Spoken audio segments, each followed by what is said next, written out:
साथियों, यूपीएससी 2021 के फॉर्म आज 1 अप्रैल से शुरू हो गए हैं और अब आपके पेपर में 60 दिन का समय बचा है।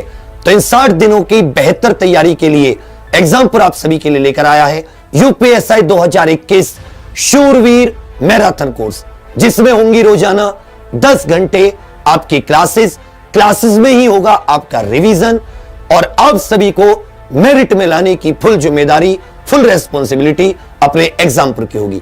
तो इस बैच को आज ही ज्वाइन करें हमारे एग्जामपुर ऑफिशियल ऐप पर और अधिक जानकारी के लिए संपर्क करें। धन्यवाद।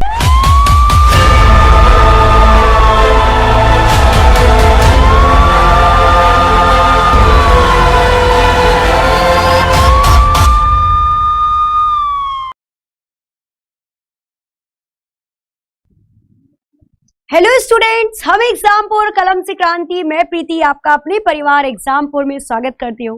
Good afternoon, very very good afternoon. बज चुके हैं दोपहर के 1 और ठीक दोपहर के 1 बजे होती है हमारी कंप्यूटर की क्लास। तो सभी स्टूडेंट्स क्लास में आ जाइए, 1 बज चुके हैं, सही टाइम पर आपकी क्लास हो चुकी है शुरू।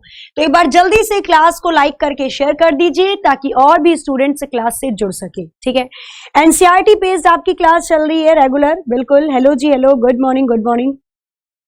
सुबह 9 बजे का मतलब क्या? मतलब अच्छा, आज सुबह 9 बजे लिखा है, वाह भाई वाह। नहीं, सबको 9 बजे दिख रहा होगा ना? नहीं, वो 1 बजे था, दोपहर 1 बजे, उसको ठीक करते हैं। ठीक है, कई बार ऐसी चीजें हो जाती है। चलो, 1 बजे की क्लास है, ये 1 बजे ही होगी, वो गलती से 9 बजे लिख गया होगा, उसे करेक्ट करते हैं। आज की क्लास में हम क्या करने वाले हैं? बेसिक फंडामेंटल ऑफ कंप्यूटर हम लोगों ने पढ़ लिए, उसके क्वेश्चंस भी हम लोगों ने कल कर लिए थे। कुछ क्वेश्चंस बच जाएंगे तो वो सुपर सैटरडे वाले सेशन में मैं आपके कंप्लीट करवा दूंगी। आज हम कंप्यूटर की मेमोरी के बारे में पढ़ने वाले हैं, मेमोरी ऑफ कंप्यूटर के बारे में पढ़ने वाले हैं।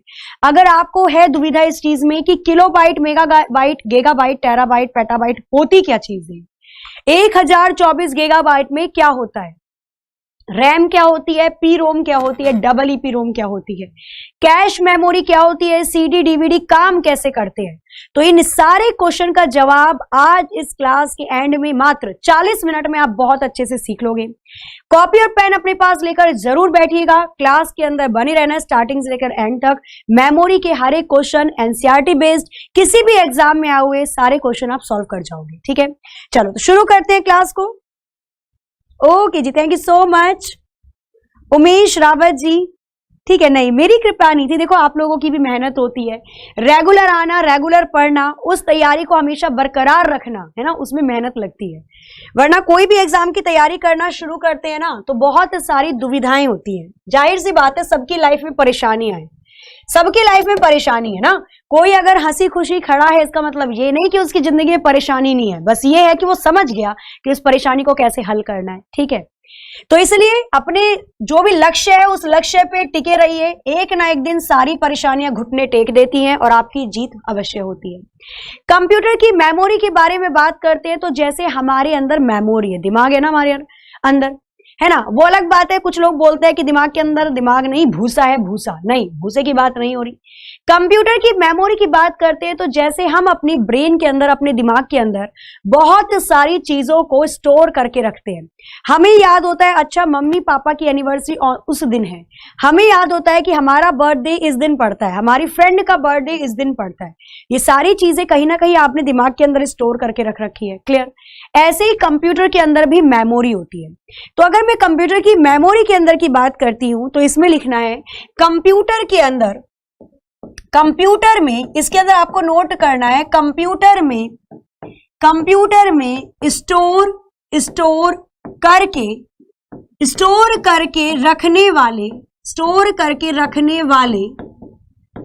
करके रखने वाले प्रत्येक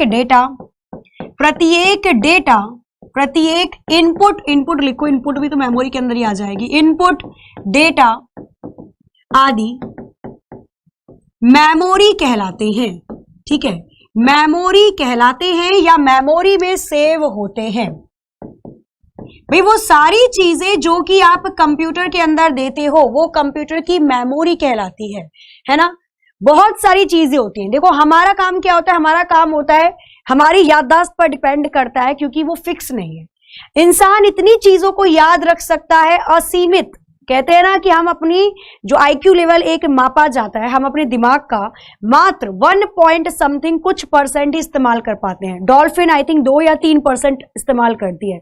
डॉल्फिन बहुत ज्यादा इंटेलिजेंट होती है, पता है, पूरे अगर उसकी बात करती हूँ मैं विश्व की, तो नॉर्मली इंसान बहुत ही कम परसेंटेज दिमाग का इस्तेमाल कर पाता है, ठीक है। अदरवाइज पहले आपको याद होगा ना, हम लोग अब हंसते हैं कि भाई पहले जो ऋषि मुनि हुआ करते थे वो ध्यान करते थे और थोड़ा हवा में ऊपर उठ जाते थे, लेकिन वो रियलिटी थी। वो बहुत ज्यादा कंसंट्रेशन पावर का इस्तेमाल करते थे। सिमिलरली हमारी दिमाग का कोई भी सीमा नहीं है अगर हम बुद्धि की बात करते हैं तो, लेकिन कंप्यूटर के अंदर मेमोरी को स्टोर करने की सीमा होती है। आप कुछ ना कुछ परसेंटेज में मेमोरी को संग्रहित करके रखते हो, तो मेमोरी को जो मापने की सीमा होती है या मेमोरी को मेजरमेंट करने की जो सीमा होती है वो कौन कौन सी होगी, यहां पर देखते हैं। मेमोरी को, कंप्यूटर की मेमोरी को कैसे मापा जाता है या किस में मापा जाता है? मापने का मतलब यहां पर मेजरमेंट से है।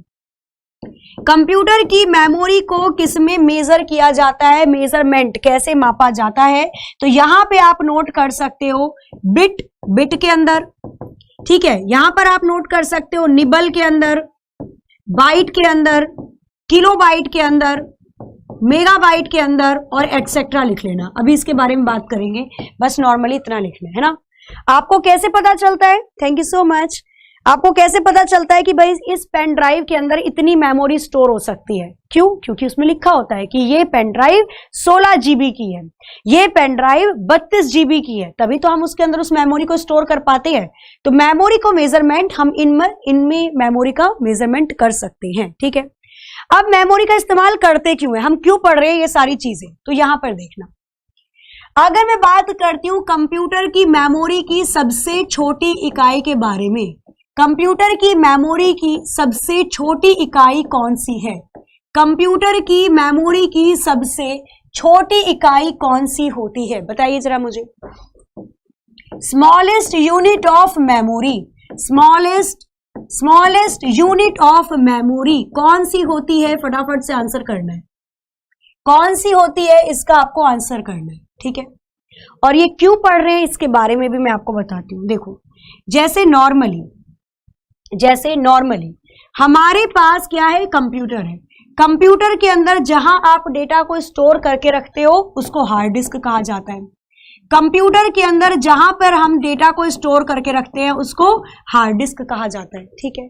अगर आपने एक पिक्चर, हम पिक्चर क्लिक करते हैं ना, सेल्फी ले लेते हैं हम, ठीक है। सेल्फी मैंने ले ली आज, सेल्फी हम ले लेते हैं, हम रियर कैमरे से सामने वाले की फोटो क्लिक कर लेते हैं, वीडियो डाउनलोड कर लेते हैं, मूवी डाउनलोड कर लेते हैं, PDF डाउनलोड कर लेते हैं। तो जब आप कोई एक पिक्चर स्टोर करते हो, कोई पिक्चर क्लिक करते हो, तो पिक्चर KB में आती है, किलोबाइट में आती है, इतनी बड़ी पिक्चर होती है ना, किलोबाइट में पिक्चर आती है। सपोज 131 KB की एक पिक्चर है, तो आपकी जो हार्ड डिस्क थी वो टेराबाइट की है, इतनी स्टोरेज आपकी हार्ड डिस्क में समा सकती है। जैसे आपने एक फोटो क्लिक करी, मेमोरी की इतनी जगह भर गई, इतना पार्ट भर गया, बाकी सारा खाली है। ये तब होता है जब नया नया कंप्यूटर खरीदते हैं। उसके बाद आपने कोई एक वीडियो डाउनलोड करी, वीडियो MB मेगाबाइट में आती है। खैर 64 मेगापिक्सल के कैमरे से फोटो खींचोगे वो भी MB में आएगी। वीडियो आपकी सपोज 2 MB की है, जैसे आपने 2 MB की वीडियो को स्टोर किया वैसे ही आपकी मेमोरी की इतनी जगह भर गई, बाकी खाली है। अब आपका मन करता है कि भाई एग्जाम खत्म हो गए हैं, हम मूवी डाउनलोड कर लेते हैं, आज तो हम मूवी देखेंगे, नहीं आज तो हम बागवा मूवी देखेंगे। आपने कोई मूवी डाउनलोड करी और वो मूवी आपकी 1.5 GB की है, 1.5 GB GB में आती है मूवी। ये इतनी जगह लेती है ना, मेमोरी का मतलब इतनी जगह चाहिए उसको आने के लिए।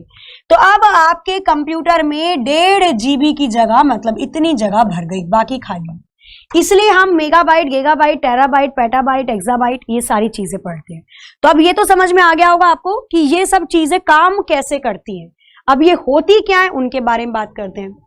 कंप्यूटर की सबसे छोटी इकाई होती है बिट। बिट को बोला जाता है बाइनरी डिजिट। बिट की फुल फॉर्म होती है बाइनरी डिजिट, और बिट के अंदर केवल 2 ही संख्याएं आती हैं, एक आती है 0 और एक आती है 1। सबसे छोटी इकाई बिट होती है, ठीक है। उसके बाद अगर मैं बात करती हूं तो यहां पर लिखना 4 बिट को मिलाकर एक निबल बना होता है। 4 बिट को मिलाकर एक निबल बनता है। निबल का मतलब जैसे अगर आपसे कोई बोले 1000 ग्राम का क्या बनता है, 1 किलोग्राम, ऐसे ही 4 बिट का एक निबल बनता है। नोट करना है आपको 8 बिट का बनता है एक बाइट। 8 बिट का क्या बनता है, तो 8 बिट का एक बाइट बनता है और एक कैरेक्टर, एक अक्षर हम लिखते हैं ना। अगर आप अपने कंप्यूटर में ABCD कुछ भी लिख रहे हो, अगर हमने अपने कंप्यूटर में A लिखा तो इसके लिए 8 बिट की जगह को घेरा गया होगा, 0 1 0 0 1 1 1 0। 8 बिट की जगह को घेरा गया तब जाकर वो A लिखा होता है। समझ रहे हो किस तरीके से होता है। उसके बाद यहां पर सर्किल स्टार्ट हो जाता है। 1024 बाइट किसके बराबर होता है, 1 किलोबाइट के। 1 किलोबाइट के आगे चलते हैं। 1024 किलोबाइट किसके बराबर होता है, 1 मेगाबाइट के बराबर होता है। 1 मेगाबाइट के बराबर होता है। उसके बाद 1024 मेगाबाइट किसके बराबर होता है, 1 गीगाबाइट के बराबर होता है। 1 गीगाबाइट के बराबर। इसके बाद 1024 गीगाबाइट किसके बराबर होता है, 1 टेराबाइट के बराबर होता है। किसके बराबर होता है, तो 1 टेराबाइट के बराबर होता है। आगे आएगा भी, ये कंटिन्यू चलते रहेंगे। इसके बाद अगर आप देखोगे, भाई वहां पे तो मैंने चित्र बना रखा है, मेरे को नेक्स्ट पेज में जाना पड़ेगा। लिखा इसे, ओके चलो। इसके बाद अगर मैं बात करती हूं, हमारा कहां तक हो गया है, टेराबाइट तक हो गया है। इसके बाद आगे चलते हैं। इसके बाद 1024 टेराबाइट बराबर होता है 1 पेटाबाइट के। किसके, 1 पेटाबाइट के। और इसके बाद 1024 पेटाबाइट किसके बराबर होता है, 1 एक्साबाइट के। किसके बराबर होगा, 1 एक्साबाइट के। और इसके बाद 1024 एक्साबाइट किसके बराबर होता है, 1 जेटाबाइट के। और लास्ट आ जाता है यहां पर 1024 जेटाबाइट जो कि बराबर होता है 1 योटाबाइट के। किसके, योटाबाइट। सबसे बड़ी इकाई, सबसे बड़ी यूनिट होती है योटाबाइट और सबसे छोटी होती है बिट। सबसे बड़ी इकाई, सबसे बड़ी यूनिट होती है योटाबाइट और सबसे छोटी होती है बिट। तो ये पूरी इसकी टेबल है, नोट कर लेना, अभी बताऊंगी इसके ऊपर क्वेश्चन आते कैसे हैं। ठीक है, चलो क्लियर है, दिख रहा है ना, यहाँ पर सारी चीजें दिख रही है। चलो बहुत अच्छी बात है। हाँ, योटाबाइट होता है, योटा बड़ी नहीं होता है, बड़ी नहीं है, इसको दही में डाल के खाएंगे। ठीक है, योटाबाइट होता है। अब देखो इसको याद कैसे रखें कि मैम ये तो बहुत मुश्किल है ऐसे याद रखना। चलो हम इतना तो समझ जाते हैं कि सबसे छोटी बिट है 01 इसके अंदर आता है, 4 बिट में एक निबल है, 8 बिट में एक बाइट है, फिर 1000 वाला सर्किल शुरू हो जाता है। पर हम इसको याद कैसे करेंगे कि पहले बिट आता है, फिर निबल, फिर बाइट, किलोबाइट, फिर megabyte, gigabyte, terabyte, petabyte, exabyte, zettabyte और योटाबाइट। कैसे याद होंगी, तो देखो इसको याद करने की एक शॉर्टकट ट्रिक है। इसको याद करने की एक शॉर्टकट ट्रिक है, उसको नोट करना। ठीक है, इसको याद करने की एक शॉर्टकट ट्रिक है, या अलग ही पेज पे लिख देते हैं इसको। एक शॉर्टकट ट्रिक इसको याद करने की क्या हो जाएगी, तो नोट करना है इसको। इसको बोला जाता है बीके मांगता है पीजी। ठीक है, बी के मांगता है पीजी, इसको आप ऐसे याद रख सकते हो। और आगे लिखना बन के, भाई बन ठन के गया है वो पीजी मांगने के लिए नहीं, पढ़ने के लिए आया होगा। तो यहां पर लिखना बन के बी के मांगता है पीजी, बन के बी के मांगता है पीजी। वेरी गुड, क्या बात है, भी बहुत सारे बच्चों ने लिख भी लिया पहले, याद है ये तो मेरे को बचपन से ही। अरे वाह, ABCD ना पढ़ी थी, बन के बी के मांगता है पीजी पढ़ ली थी। चलो, सबसे छोटी इकाई होती है आपकी बिट, बिट के बाद आती है N से होती है आपकी निबल। ठीक है, फिर बड़े वाले B से आती है आपकी बाइट, फिर K से आती है आपकी किलोबाइट, K से आती है किलोबाइट, M से आती है आपकी मेगाबाइट, M से आती है मेगाबाइट, G से आती है गीगाबाइट, G से आती है गीगाबाइट, T से आती है टेराबाइट, T से आ जाएगी टेराबाइट, P से आती है आपकी पेटाबाइट, P से आती है आपकी पेटाबाइट, E से आती है एक्साबाइट, E से आती है एक्साबाइट, Z से आती है जेटाबाइट और लास्ट में हमने पढ़ा था Y से आती है योटाबाइट। इसको याद रख लेना, आपके बहुत सारे क्वेश्चन यहीं से सॉल्व हो जाएंगे। अभी मैं क्वेश्चन बताऊंगी इसमें कैसे आते हैं। ठीक है, अच्छा चलो, बहुत अच्छी बात है ना, ऐसे लोगों के आसपास रहा करो जिनमें से कुछ सीखने को मिले, है ना। ऐसे लोगों के साथ रहना चाहिए भाई जिनसे कुछ सीखने को मिले। जाहिर सी बात है, कहते हैं ना किसी को सब कुछ नहीं आता, लेकिन हर किसी को कुछ ना कुछ जरूर आता है। तो जाहिर सी बात है, हो सकता है आपको कुछ ऐसी चीजें आती हो अलग जो मुझे नहीं आती है ना। सबके पास कुछ ना कुछ स्पेशलिटी होती है। तो ऐसे लोगों के साथ बैठो जिनको कुछ आता हो, ये नहीं टाइम बर्बाद करवा देना, ठीक है, जिनसे कुछ सीखने को मिले। चलो आप देखो क्वेश्चन बनते कैसे, आपको क्वेश्चन बताती हूं मैं, इनके ऊपर क्वेश्चन कैसे आता है और उस क्वेश्चन को आप सॉल्व करके बताओगे। क्वेश्चन नंबर 1 लिखना, क्वेश्चन नंबर 1 लिखो।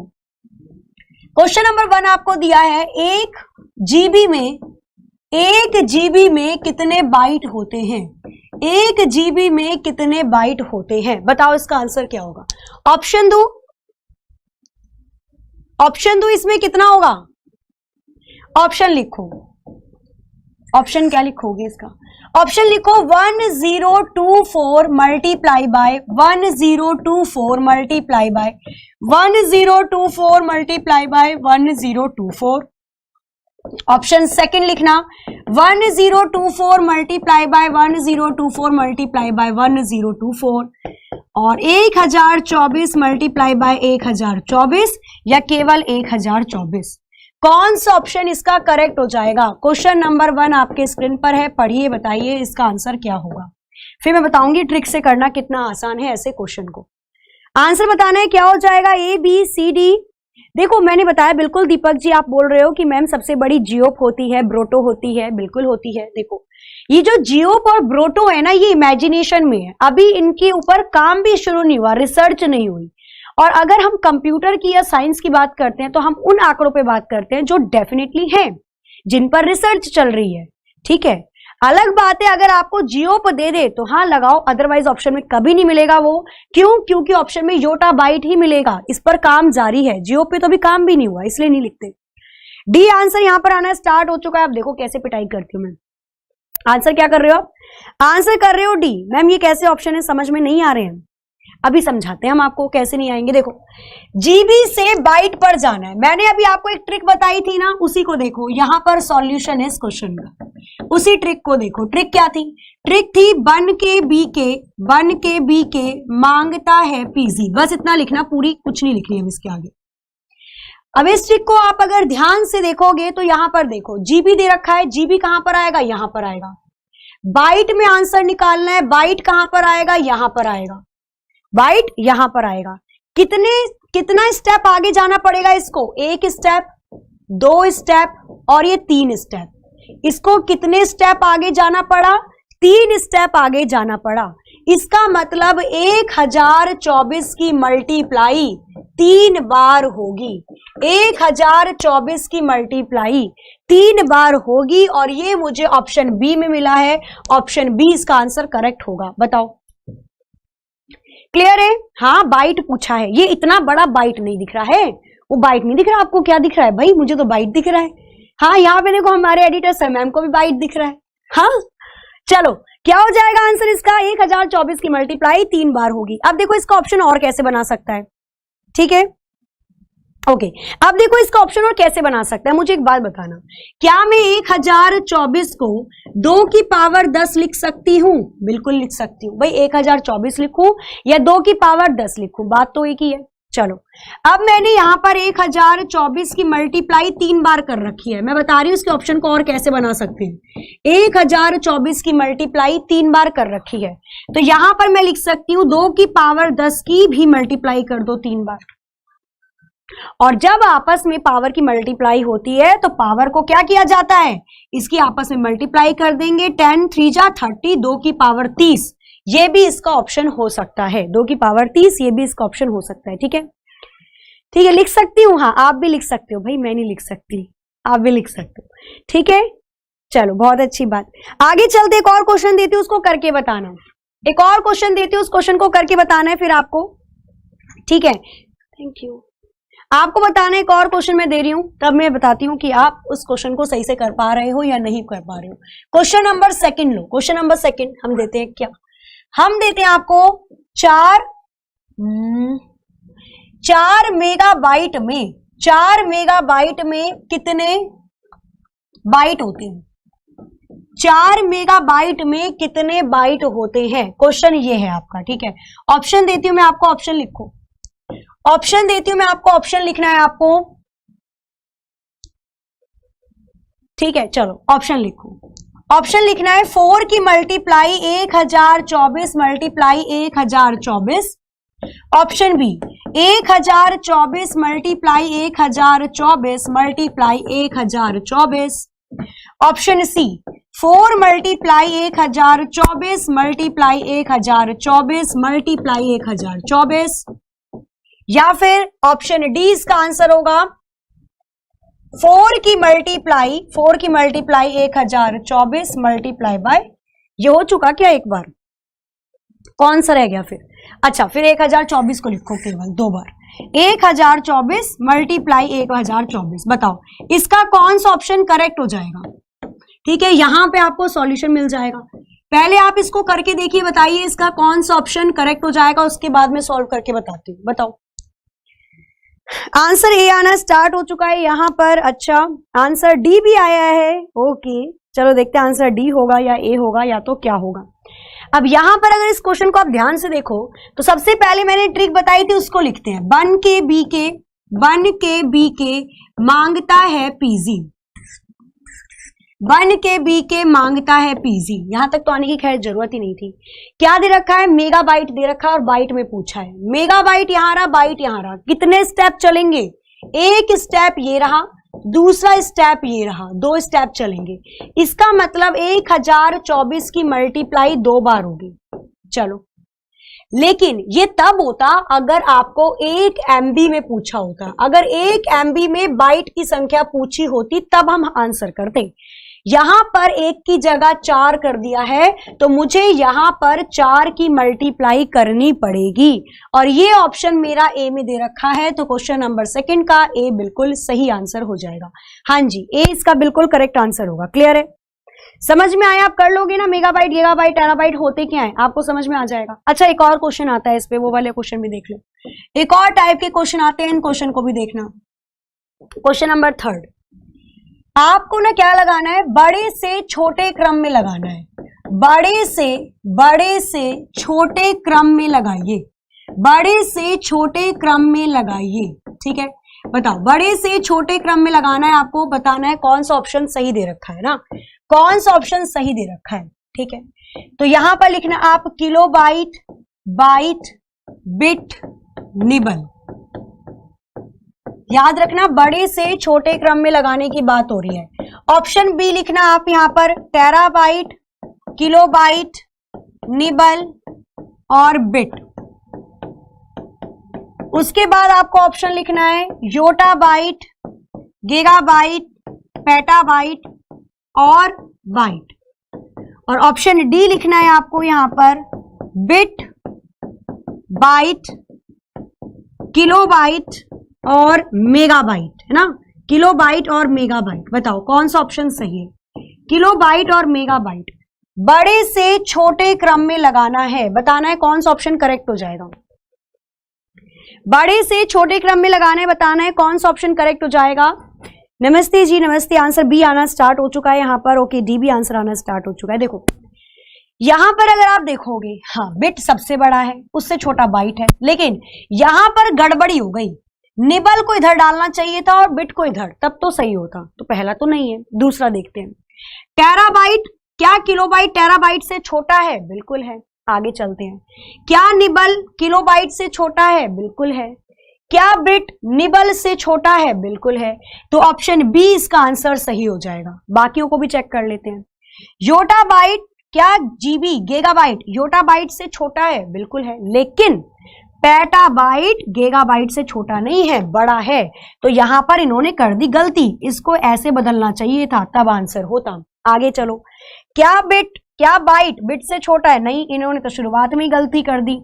ठीक है, तो ये कुछ इस प्रकार से क्वेश्चन होते हैं। ऑप्शन बी इसका आंसर बिल्कुल सही हो जाएगा। डी इसका आंसर सही नहीं होगा। उसने पूछा था इसको डिसेंडिंग ऑर्डर में, बड़े से छोटे क्रम में लगाने के लिए। तो यहां पर ऑप्शन बी करेक्ट होगा। चलते हैं अब आगे, थोड़ी सी और नई नई चीजों को जानेंगे। तो ये पर्टिकुलर किलोबाइट, मेगाबाइट, गीगाबाइट थी। अब आप समझ जाओगे, अब मैं इन अक्षरों का इस्तेमाल कर सकती हूँ आगे लेक्चर में। स्टार्ट करते हैं हम मेमोरी के बारे में। फटाफट से बताइए पहले, कंप्यूटर को किन मेमोरी में बांटा जाता है? कंप्यूटर में कितने प्रकार की मेमोरी होती है? कंप्यूटर में कितने प्रकार की मेमोरी होती है? बताना जल्दी से, जल्दी से बताना है आंसर क्या हो जाएगा। आशीष जी और शिवानी जी, आई थिंक आप आए नहीं होंगे शुरू से क्लास में, स्टार्टिंग से आते हुए पता चलता। भाई देखो, जो चीजें लिखी थी ना हमने, सबसे छोटी होती है बिट, फिर बाइट, फिर kilobyte, megabyte, gigabyte, terabyte, petabyte, exabyte, zettabyte, yottabyte, है ना, शुरू में हमने पढ़ा था। तो इनको क्रम में लगाना पड़ता है, तो अभी क्रम में तो लगवाया था, बड़े से लेकर छोटे के क्रम में, ठीक है। चलो, दो तरीके की होती है, बिल्कुल सही है, बट दो तरीके की कौन सी होती है? मिलियन वाले ऑप्शन बता दो मैम। मिलियन वाले ऑप्शन में आपको बताती हूँ, देखो मिलियन वाले क्या होते हैं, बस इतना याद रखना, 1 मिलियन 10 लाख के बराबर होता है। 1 मिलियन 10 लाख के बराबर होता है।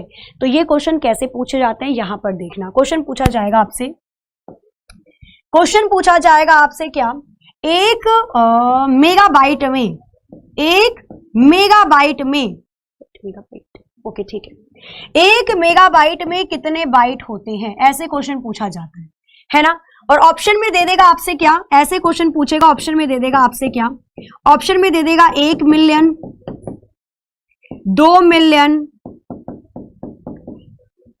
1024 मिलियन और 4 इंटू या 4 मिलियन, ऐसे करके कुछ आपको ऑप्शन में दे देगा।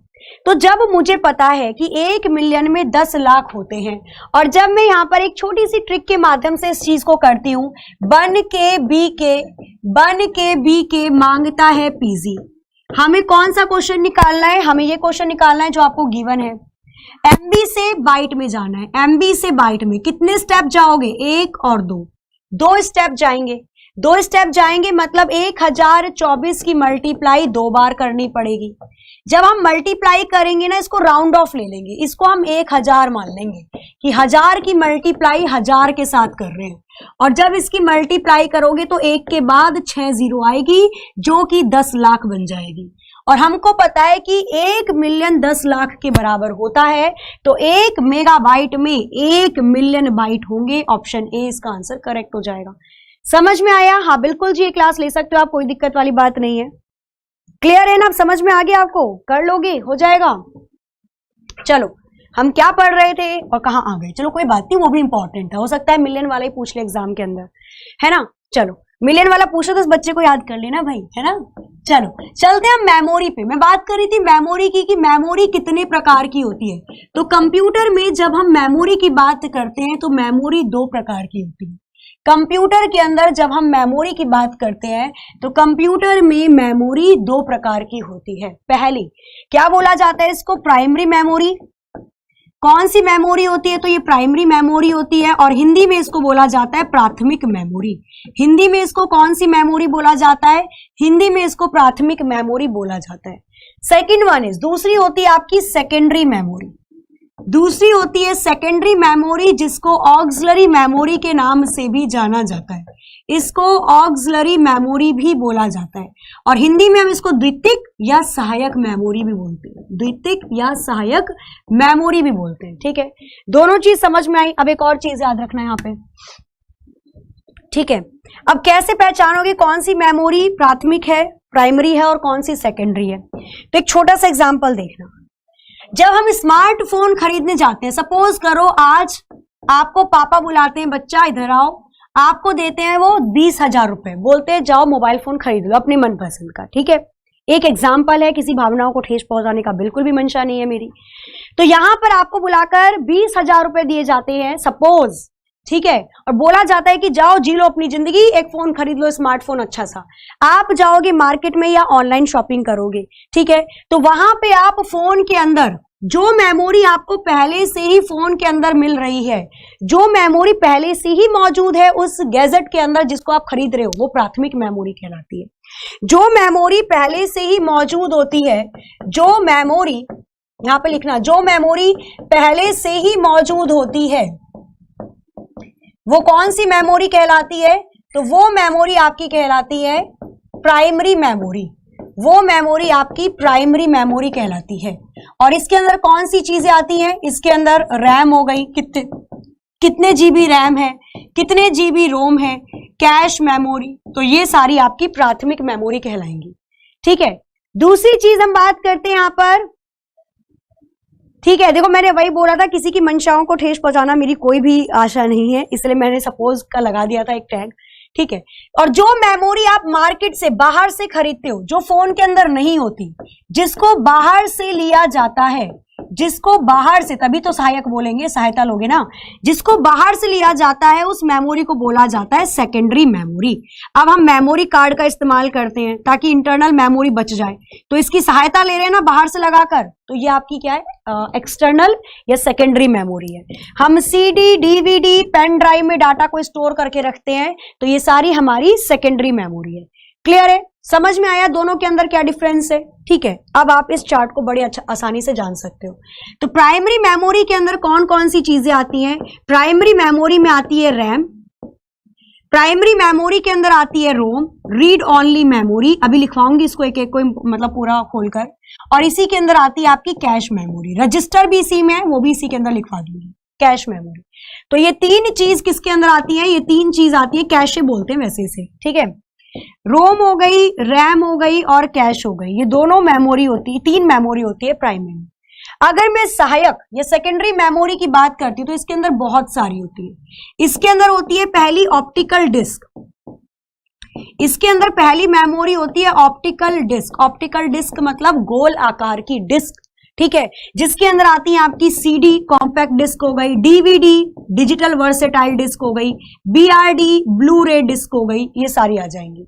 इसी के अंदर आती है आपकी मैग्नेटिक डिस्क, इसी के अंदर आती है हमारी मैग्नेटिक डिस्क। मैग्नेटिक डिस्क में कैसेट वगैरह हो गई, वीसीआर हो गई, ये सारी चीजें आ जाएंगी। और इसी के अंदर अदर्स की अगर मैं बात करती हूं, इसी के अंदर होती हैं अदर्स, और भी बहुत सारे प्रकार हैं, तो यहां पर आप नोट्स कर सकते हो। पेन ड्राइव हो गई, मेमोरी कार्ड हो गए, तो ये सारी चीजें, हार्ड डिस्क हो गई, तो ये सारी चीजें इस सेकेंडरी मेमोरी के अंतर्गत आती है। क्लियर है, बहुत सारी मेमोरी है। चलिए अब आगे आगे, ओके चलो आगे आगे चलते हैं, और भी चीजों को यहां पर देखते हुए चलेंगे। ठीक है, और भी चीजों को यहां पर देखते हुए चलेंगे। तो यहां पर स्टार्ट करते हैं पहले प्राइमरी मेमोरी के साथ। ठीक है, स्टार्ट करते हैं यहां पर किसके साथ, प्राइमरी मेमोरी के साथ। तो नोट करना, प्राइमरी मेमोरी, प्राथमिक मेमोरी, और इसके अंदर रैम के बारे में पढ़ेंगे। नोट करना है आपको यहां पर प्राइमरी मेमोरी, ठीक है, जिसको हम क्या बोलते हैं, जिसको बोला जाता है प्राथमिक मेमोरी, जिसको प्राथमिक मेमोरी कहा जाता है, प्राथमिक मेमोरी। और इसके अंदर सबसे पहले हम पढ़ने वाले हैं रैम के बारे में। ठीक है, जितनी चीजें आपको पता है बताना, और फिर बाकी तुम्हें यहां पर बता ही रही। रैम, अच्छा रैम, रैम की फुल फॉर्म क्या होती है, तो रैम की फुल फॉर्म होती है रैंडम एक्सेस मेमोरी। रैम की फुल फॉर्म होती है रैंडम एक्सेस मेमोरी। जो रैम होती है ना, ये कहाँ लगी होती है, तो मदरबोर्ड पर।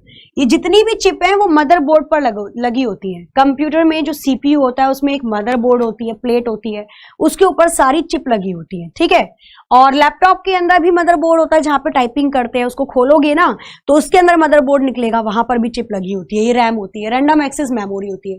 इस पे बहुत सारे क्वेश्चन पूछे जाते हैं, कौन कौन से यहाँ पर देखना है। सबसे पहले रैम वर्तमान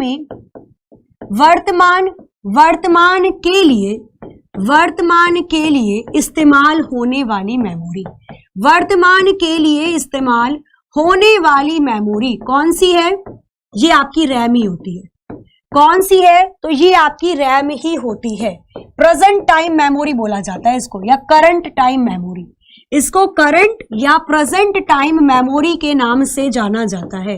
करंट या फिर प्रेजेंट टाइम मेमोरी के नाम से इसको जाना जाता है। जैसे अभी आप लोग ये वीडियो देख रहे हो, ये वीडियो जब तक चलेगी आपके रैम के ऊपर चलेगी ना। जैसे ये वीडियो आपने खोली, YouTube से वीडियो आपके स्क्रीन पर प्रदर्शित हो रही है, दिखाई दे रही है, तो ये रैम पर चल रही है। हमारे फोन में जो रैम होता है ना वो कम आता है और रोम ज्यादा आता है। ऐसा क्यों? क्योंकि रैम का काम केवल वो करंट, वर्तमान में जो काम करना है वही है, बाकी और कुछ काम नहीं करती रैम। तो ये वर्तमान मेमोरीज को कहा जाता है। दूसरी चीज, क्वेश्चन पूछा जाता है इसका नेचर कैसा है, तो ये एक वॉलेटाइल मेमोरी होती है। रैम आपकी एक वॉलेटाइल मेमोरी होती है और ये मोस्ट इंपॉर्टेंट पॉइंट है। रैम कैसी मेमोरी होती है? तो रैम आपकी एक वॉलेटाइल मेमोरी होती है। अच्छा, वॉलेटाइल का मतलब क्या होता है? अब इसका मतलब प्रैक्टिकली समझना। सपोज आपके फोन का, ठीक है, सपोज आपके फोन का अगर, ठीक है, आपके फोन का अगर बैटरी खत्म हो जाए, अभी फोन डिस्चार्ज हो जाए, डिस्चार्ज होने के बाद आप दोबारा से इस फोन को चार्जिंग पर लगाओगे, तो क्या चार्जिंग पे लगाकर जैसे ही ऑन करोगे तो मैं यहां पर मतलब पढ़ाती हुई नजर आऊंगी आपको? नहीं, सबसे पहले आपकी होम स्क्रीन खुलेगी, है ना, और उसके बाद आपकी जो फर्स्ट स्क्रीन दिखेगी, फिर आप जाओगे यूट्यूब पर, ओपन करोगे, तब मेरी वीडियो आएगी। मतलब जैसे ही आपका स्विच ऑफ फोन हुआ, जैसे ही फोन के अंदर से बिजली ऊर्जा खत्म हुई, मैं भी गायब हो गई, मतलब रैम गायब हो गई।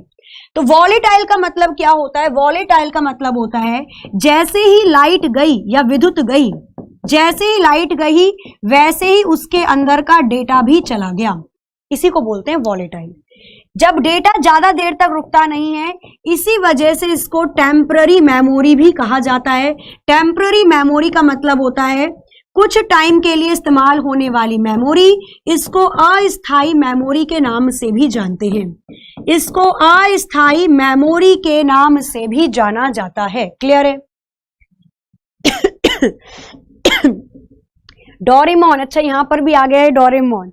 हाँ हाँ, कोई दिक्कत नहीं है, तुम्हें उलझा हुआ लगता हूं। ओके भाई, किसी ने शायरी लिखी है, एक बार शायरी सुन लेते हैं। नहीं, थोड़ा सा ब्रेक भी हो जाएगा, फिर स्टार्ट करते हैं आगे की चीजों को।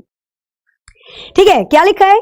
तो कोई दिक्कत नहीं है, तुम्हें उलझा हुआ लगता हूं, मैं पहली मर्तबा मिलने में सबको ऐसा लगता हूं, जरूरी नहीं हम साथ हैं तो कोई चक्कर हो, वो मेरी दोस्त है और मैं उसे बस अच्छा लगता हूं। वाह वाह वाह वाह वाह वाह, पढ़ाई के टाइम ये चीजें आ रही हैं आपके दिमाग में। हाँ, पढ़ाई लिखाई से रिलेटेड लिखो, चलो कोई बात नहीं, है ना। चलो भाई, किसी ने अपने दिल की बात कह दी, पर ऐसी दिल की बात क्लास के अंत में कही तो ज्यादा अच्छा रहेगा, है ना। चलो कोई बात नहीं, तो यहाँ पर चलते हैं। बाकी के लोग हु हल्ला ना करें, जैसे क्लास में होता है, ऑफलाइन क्लास के अंदर अगर ऐसी कोई बात बोल दो तो हो नहीं, ऐसा नहीं करना है। चलो, तो समझ में आया कि रैम क्या है? रैंडम एक्सेस मेमोरी इसको बोला जाता है। वर्तमान में काम करने के लिए इस मेमोरी का काम होता है। ये वॉलेटाइल मेमोरी होती है, लाइट जाएगी वैसे ही डेटा चला जाएगा। तो प्रॉपर सारी चीजें समझ में आ गई। चलो, बहुत अच्छी बात है। आगे चलते हैं। यहाँ पर रैम के बारे में और क्या पूछेगा? रैम के टाइप पूछ सकता है। रैम कितने प्रकार की होती है? रैम मेमोरी कितने प्रकार की होती है? तो यहां पर नोट करना है, एक होती है आपकी एस रैम, एक होती है एस रैम और दूसरी होती है आपकी डी रैम। दो प्रकार की रैम मेमोरियां होती हैं, एक होती है आपकी एस रैम और दूसरी होती है आपकी डी रैम। ठीक है, फुल फॉर्म क्या होगी दोनों की बताना है आपको। शायर क्या कहना चाहता है? ये हिंदी की क्लास नहीं चल रही है। शायर क्या कहना चाहता है वो विवेक सर की क्लास में पूछ लेना आप, सर की 8 बजे चलती है ना। चलो, तो एस रैम की फुल फॉर्म क्या हो जाती है? एस रैम की फुल फॉर्म हो जाती है static random access memory. Static random access memory, ये फुल फॉर्म है अगर हम बात करते हैं यहां पर एस रैम की। डी रैम की फुल फॉर्म हो जाती है डायनामिक, डी रैम की फुल फॉर्म हो जाती है डायनामिक रैंडम एक्सेस मेमोरी। ठीक है, dynamic random access memory.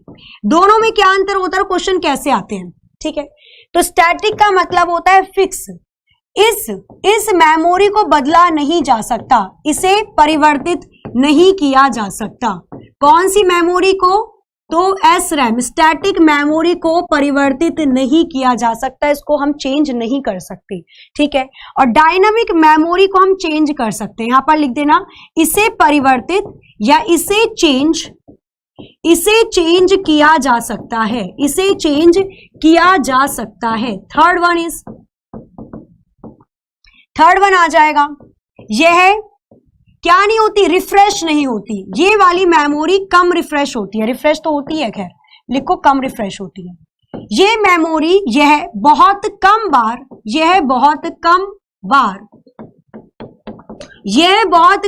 Refresh होती है, मतलब बहुत टाइम लेगी रिफ्रेश होने में।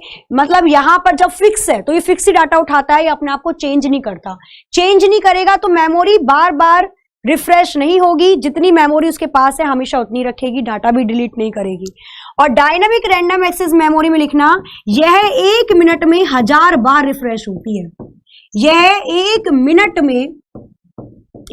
मिनट में 1000 टाइम, है ना, 1000 टाइम रिफ्रेश होती है। तो सबसे ज्यादा रिफ्रेश होने वाली कौन सी मेमोरी है, क्वेश्चन आया था, तो D RAM, dynamic random access memory सबसे ज्यादा रिफ्रेश होने वाली मेमोरी होती है। क्लियर है? आगे चली, हाँ बिल्कुल ठीक है।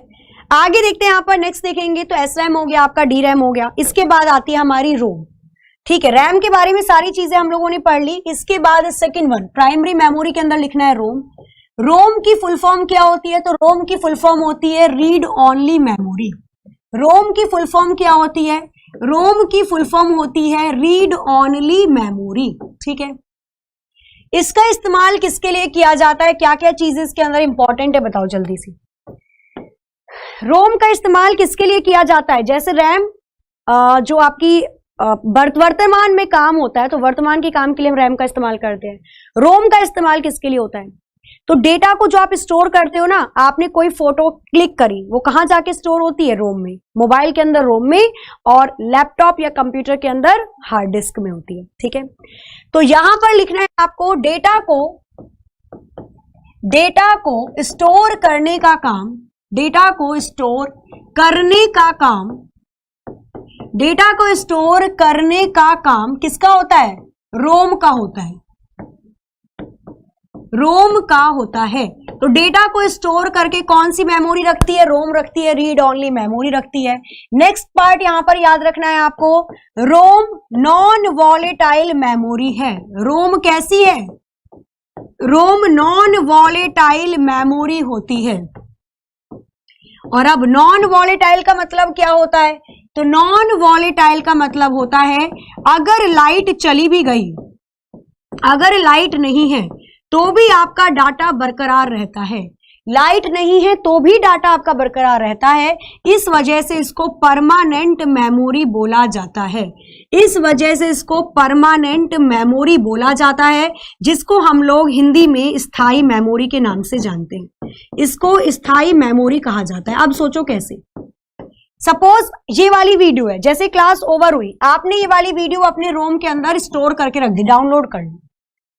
बेशक आपके फोन की लाइट चली गई, बिजली चली गई, ठीक है, आपने अपना फोन चार्ज में लगाया, आप दोबारा से इस फोल्डर में आकर देखोगे तो वो वीडियो आपको स्टोर मिलेगी, वो वहां से कभी गायब नहीं होगी। क्यों? क्योंकि ये नॉन वॉलेटाइल मेमोरी होती है, बिजली हो ना हो उससे इसका कोई भी लेना देना नहीं होता, इसलिए इसको नॉन वॉलेटाइल या परमानेंट या स्थायी मेमोरी कहा जाता है।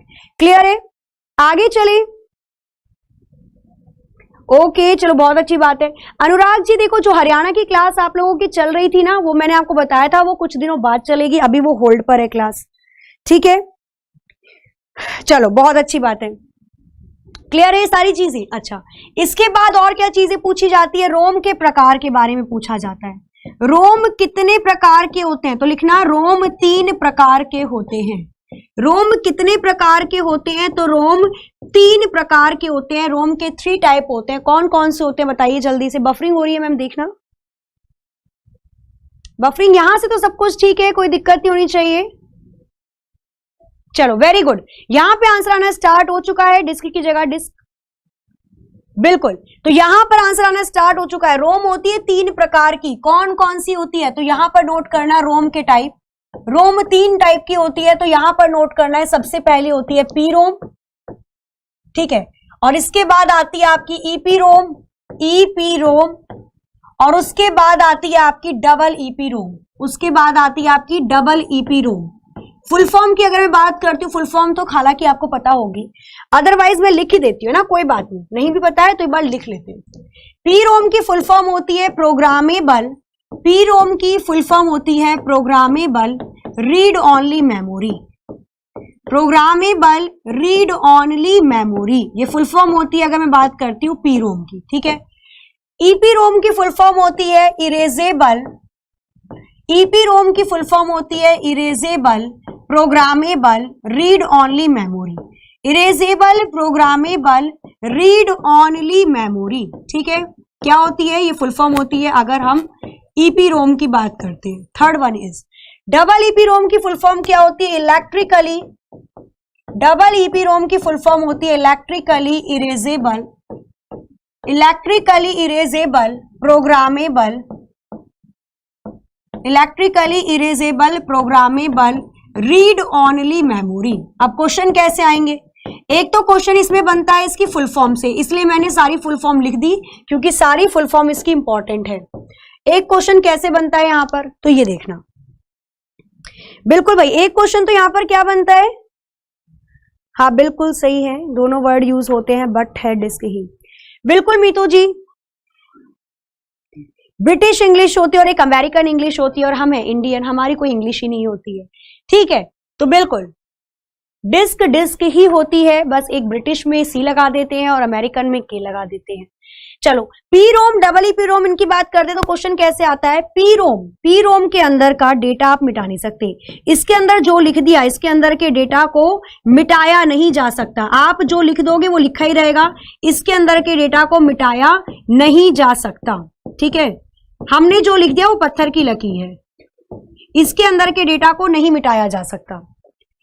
Erasable programmable read only memory में क्या होता है? इसके अंदर के डेटा को यूवी अल्ट्रावायलेट किरणों की मदद से, इसके अंदर के डेटा को अल्ट्रावायलेट किरणों की मदद से, रे की मदद से मिटाया जाता है। ठीक है, डेटा मिट तो जाएगा लेकिन अल्ट्रावायलेट यूवी किरणों की मदद से मिटेगा। तो बहुत टाइम लगता था, 15 मिनट तक उस डिस्क को निकाल के रखना पड़ता था पैराबैंगनी किरणों के सामने, तब डेटा मिटता था, तो बहुत टाइम लगता था, है ना।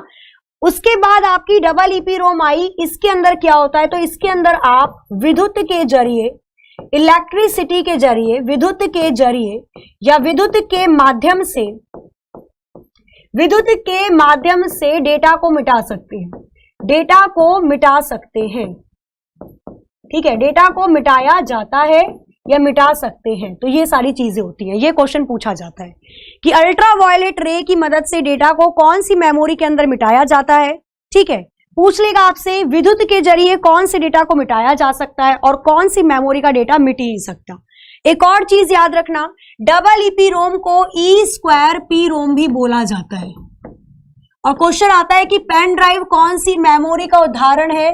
तो पेन ड्राइव डबल ईपी रोम मेमोरी का उदाहरण है। आज के टाइम पे हम इसी मेमोरी का इस्तेमाल कर रहे हैं।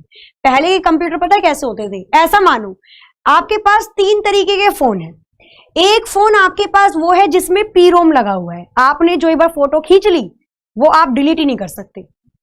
तो अगर आपके फोन में 16 MB या 16 GB की मेमोरी है तो 16 GB अगर एक बार भर गई तो आप डिलीट ही नहीं कर सकते। सोचो, फोन क्या वेस्ट हो जाएगा, फिर तो फोन को आप रखना पड़ेगा, नया फोन खरीदना पड़ेगा।